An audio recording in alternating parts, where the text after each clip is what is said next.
Then come more and more in contact with witches and warlocks that become your muse, that channels for you as a group. So all of a sudden your director, your writer, all your actors are muses, mediums, witches, and warlocks.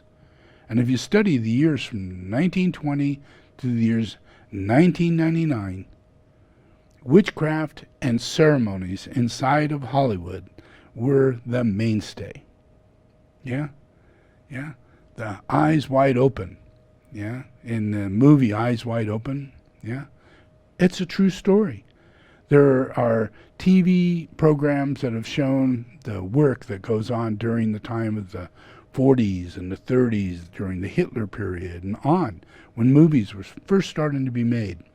They were all based on satanic orgies that would go on with all the directors and all the people who were in that industry. They all had to join Aleister Crowley. And that's how we got the movie industry. It's based on the channeling and Satanism of Aleister Crowley. Now, the closest thing we have to Aleister Crowley is Scientology. The best friend of Aleister Crowley was L. Ron Hubbard.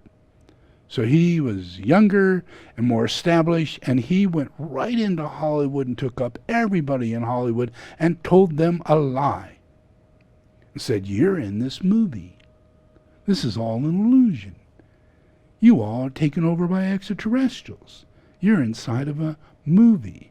This isn't real. So we're going to create Scientology so all of you can become walk-ins for this process we're bringing in. And we're going to call it clearing. So we're going to make sure that you have vices, but only the kind we like. Prejudice, bias, all those things that allow you to be more and more and more fanatical, following the great leader, yeah, following the great pledge of billions of years committed to this service of Scientology.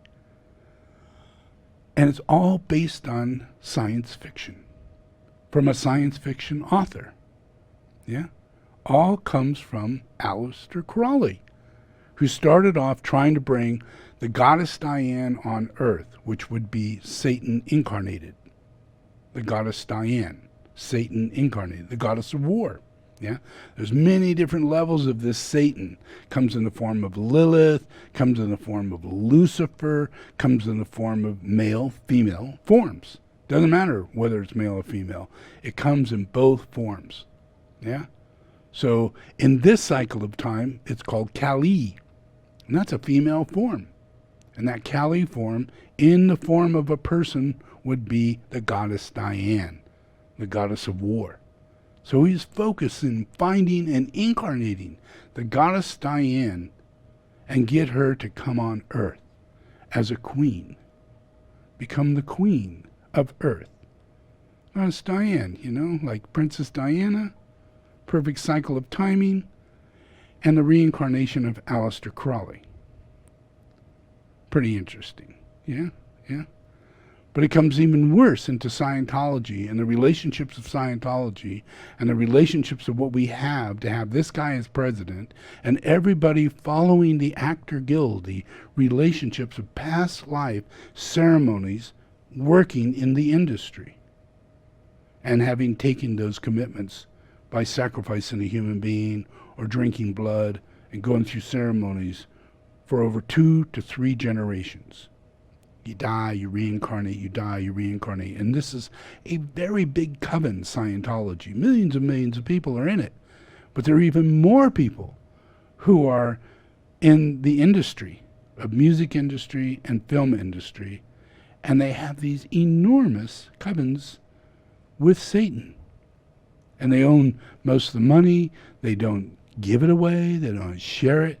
They don't care about anybody. They just buy the biggest buildings they can possibly buy and then lavishly throw their money in the air with their big old cars and everything and rap about being greedy, raping women, and gangbanging. Yeah? And everybody's just going, yeah, yeah. That's the way it is. That's all Scientology, and it has to do with many generations of our parents, our aunts, our uncles, our cousins, people we know who somewhere along the line became members of this great curse.